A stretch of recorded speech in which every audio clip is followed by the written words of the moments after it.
To be continued, the second part of this video. The choice of Pawar's Ubiquity for this paper, alongside some selected poems by Ralph Waldo Emerson, is due to their elaborate depiction of transcendentalism in their poetry.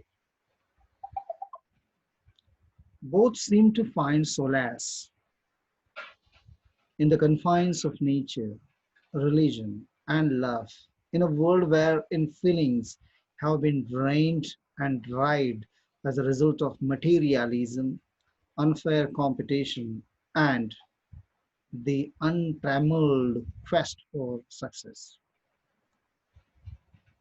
A detailed analysis of their poems will go a long way to savor and understand the beauty and convergence of American and Indian poetry. The poetry will be analyzed in this paper in the light of the following transcendentalist features: nature, religion, independence, and the quest for redemption. 1.2 Nature. According to Tony Powell, in his essay entitled Transcendentalism, the Importance of Nature, he opines that, I quote, Transcendentalists believed in individuality, self-reliance, idealism, confidence, intuition, simplicity, civil disobedience, and the importance of nature. Unquote. Transcendentalists see in nature the artistic sublimity of the Creator and a safe escapist passage from the bitter realities of human life to an encounter or the rediscovery of self and his or her Creator. Nature serves as a source of solace to the battered soul that finds no recourse in the world, wherein mind is remote controlled, be powerful, but callous forces that persistently work against his aspirations. Man's helplessness and weakness in the face of these forces prompts him to seek refuge, if not consolation, in the confines of nature. Transcendentalists believe that nature is capable of freeing the mind so that one can connect with his or her inner spirit. Emerson, in his masterpiece titled Nature, argues that, I quote, in the woods we return to reason and faith, unquote. This alone justifies transcendentalist inseparable link or attachment to nature in which close contact is achieved to it in the woods, that is forest. To begin with, Emerson's admiration of nature cuts across his major works.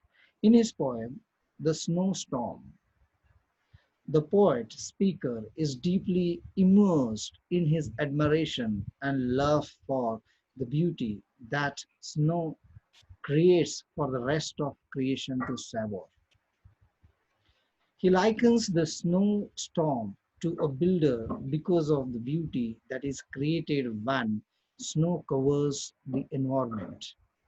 The speaker in the poem cannot afford to conceal his feelings at the sight of the scenery recreated by snow.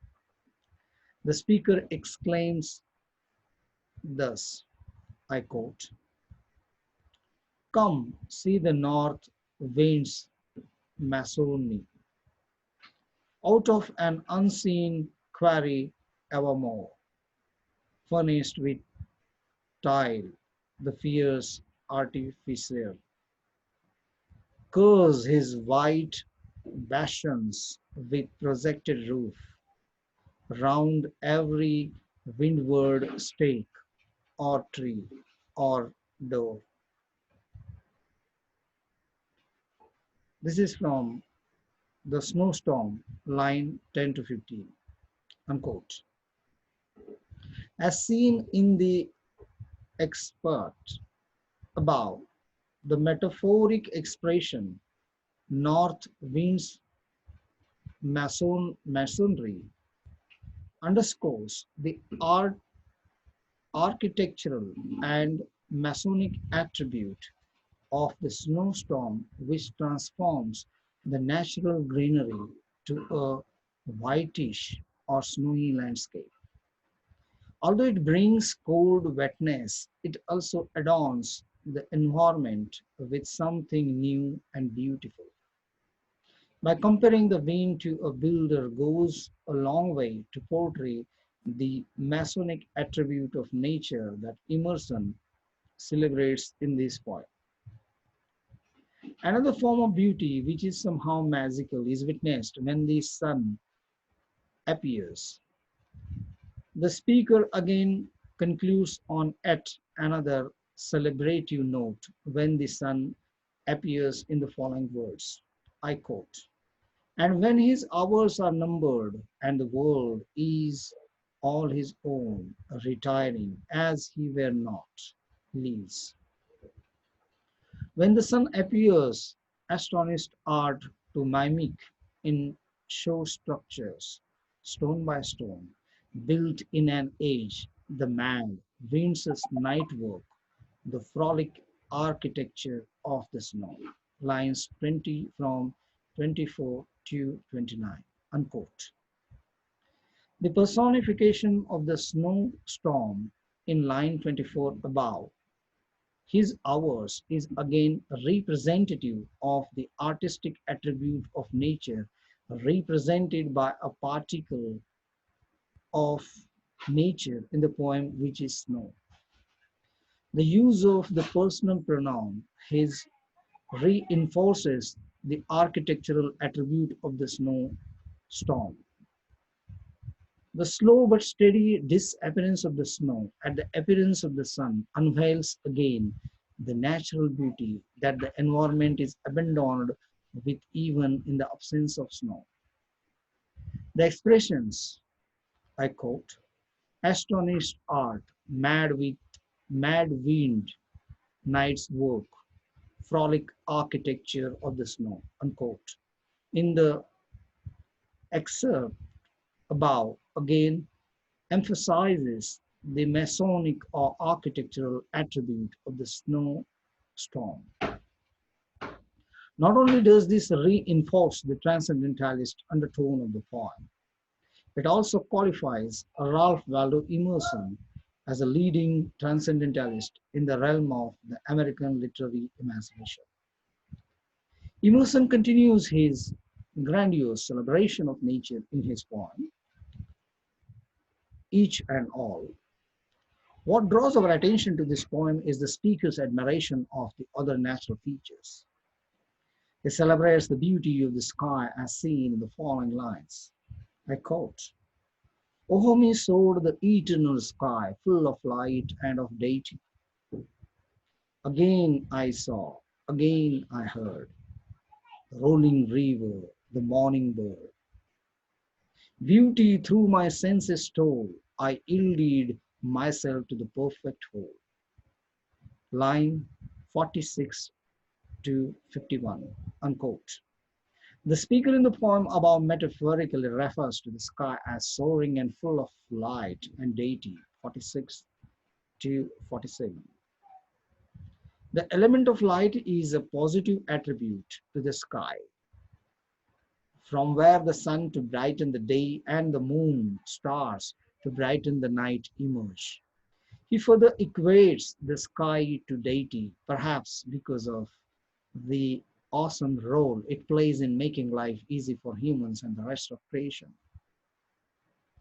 The transcendentalist philosophy of the oversoul is greatly portrayed in this poem, as pursued in the last line of the poem, by dint of the fact that the poet speaker states that I yielded myself to the perfect whole, unquote, already echoes the oversoul which embodies every particle of the universe. Transcendentalists hold the opinion that everything in all creation has a divine attribute. They insist on the divinity of man and argue that the difference between man and God is only at the level or degree of divinity. According to them, everything, both animate and inanimate, constitute part of the Oversoul. The unity of creation and the link that each has with the other makes all creation a perfect whole. Line number 551. As concluded in the last line of Emerson's poem, Each and All.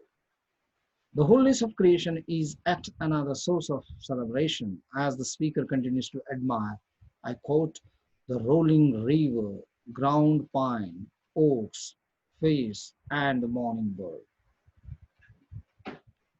Pramod Pawar, in his Ubiquity, expresses his admiration and frustration about nature. The theme of nature runs across Ubiquity. Pramod's transcendentalism is glaring when he hints on the unity and inseparable link that binds people and other creatures. The philosophy of the Oversoul can be deduced from the following lines extracted from part 3 of Ubiquity. I quote, who is I in me? All that I can see. Who is I in me? All that I can see. Can you see I in you?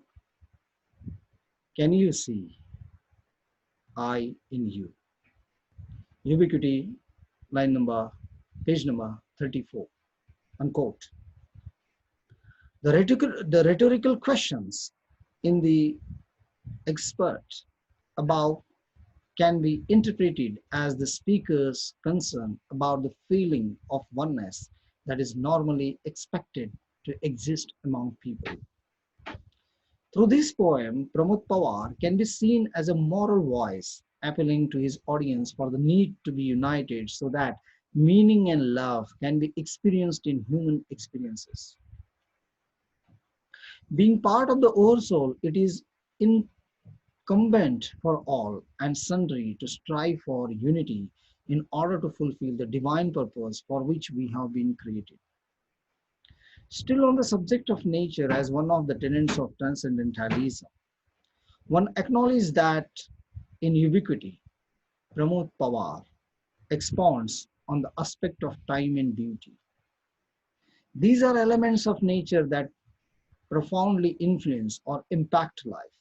In his usual controversial but philosophical way of juxtaposing words, he muses about life thus, I quote,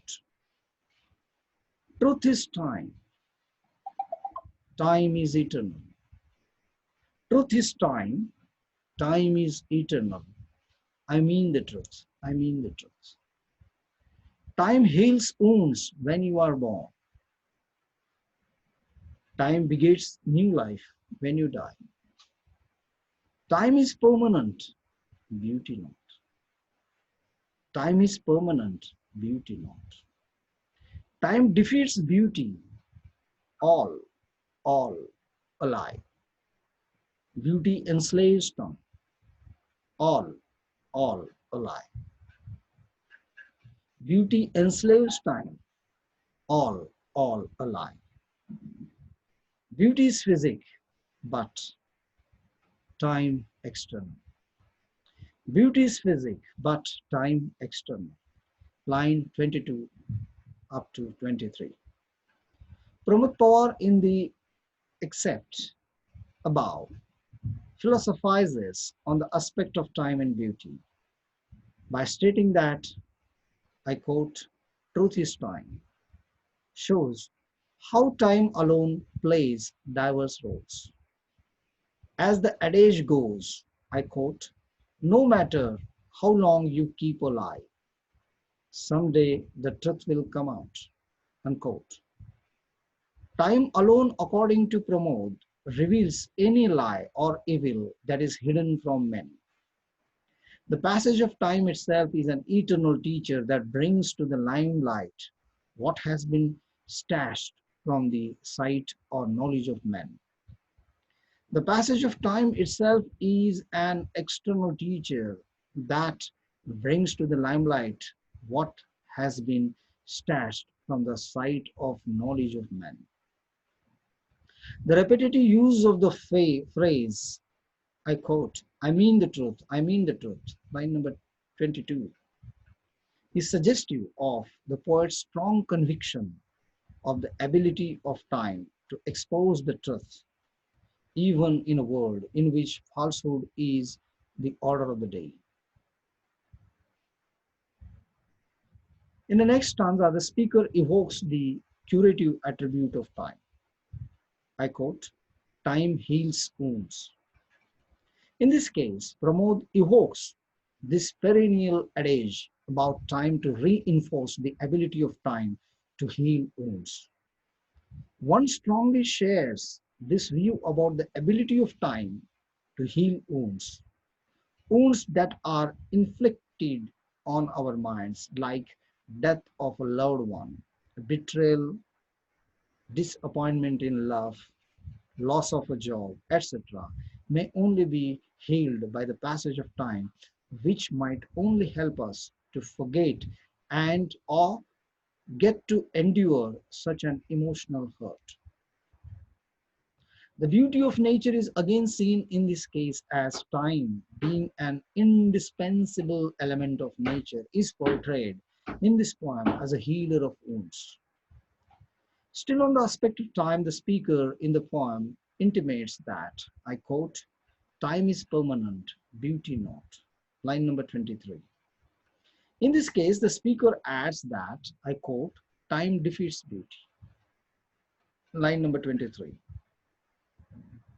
By comparing time and beauty, Pramod Pawar seeks to persuade his audience about the importance and indispensability of time as opposed to beauty, which is but ephemeral. This again can be seen as another dimension of transcendentalism, which is that of the excessive celebration of nature as depicted in Pramod's Ubiquity. So here the first part, that is the nature is over. The next video will be continued with the second part subsequent to nature, that is religion. Thank you.